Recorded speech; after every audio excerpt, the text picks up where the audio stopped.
Thanks, Josh. I'm Nathan. In sports, one of the most decorated soccer players of all time announced she will retire from the sport after 15 seasons on the national team. And with playoffs coming soon, we'll take a look at the OHSAA high school football rankings and break down Lane Little's record-setting performance. And stay tuned to WOUB tonight. Here's a look at what's coming up tonight on your public television station.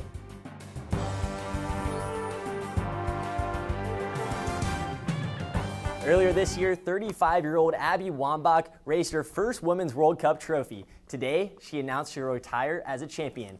Her 184 goals and 252 appearances for the United States makes her the all-time leading scorer in international play. She announced her decision following the U.S. women's team visit with President Obama to celebrate the World Cup victory. Wambach will conclude her 15-year career on the national team on December 16th against China in New Orleans. By no surprise, the Ohio women's basketball team has been voted by coaches to win the MAC regular season and MAC tournament. Senior guard Kiana Black and junior guard Kiera Lampkins were voted to the preseason All-MAC first team. Black played her way onto the first team last season, averaging 16 points and hitting a program record 103 pointers. Last season's team made the NCAA tournament for the third time in school history. A MAC tournament crown would be the Bobcats' first back-to-back NCAA tournament appearance in the program's history.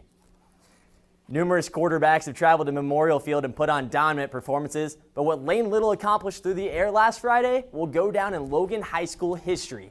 Gridiron Glory named Logan quarterback Lane Little the Player of the Week for Week 9, a well-deserved award for Little, who has now thrown for 27 touchdowns this season, breaking Patrick Engle's mark of 26 set back in 2009. He tore apart Gallia's defense, throwing for 259 yards and 5 touchdowns en route to a 48-13 victory over the Blue Devils. Standing at 7-2 and in the 9th spot in Division II Region 5, the Chieftains are currently on the outside looking in at a playoff spot. Heartbreak from the Cavaliers' final loss to the Golden State Warriors still looms, but LeBron James and the Cavaliers are channeling that emotion into motivation for his second season of Round 2 in Cleveland.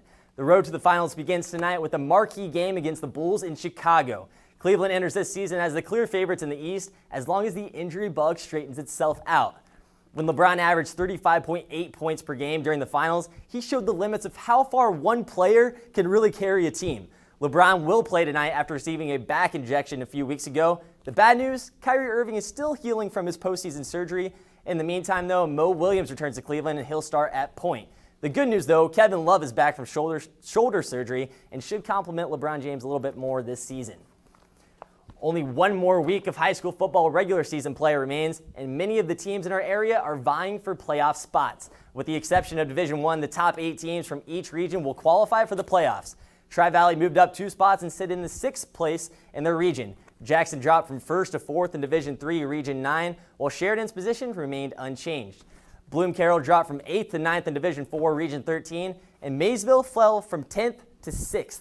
Trimble and Belpre dropped 1 spot in Division 7 Region 25, and Miller is still holding on to that final playoff spot despite their loss to Wahama last weekend. When it comes down to experience in this year's Fall Classic, the Royals have the clear edge. They were 90 feet away from tying Game 7 of last year's World Series before Madison Bumgarner and the Giants secured the final out. But experience doesn't always equal an advantage. There's only 2 teams left. The whole world's watching, but I don't see having a huge experience advantage over those guys because, you know, it's the World Series. Anything can happen. You just go out and play. The Royals will be running out Edison Volquez to try and stop David Murphy and the rest of the red-hot Mets. Murphy is looking to add on to his postseason record of 7 straight games with a home run. The Mets are countering with the Dark Knight, ace Matt Harvey, who is coming into the World Series with 4 earned runs and 16 strikeouts in his 2 postseason starts. First pitch is scheduled at 8:07 tonight. I'm Nathan Wiseman. That's it for sports. Back to you, Ann.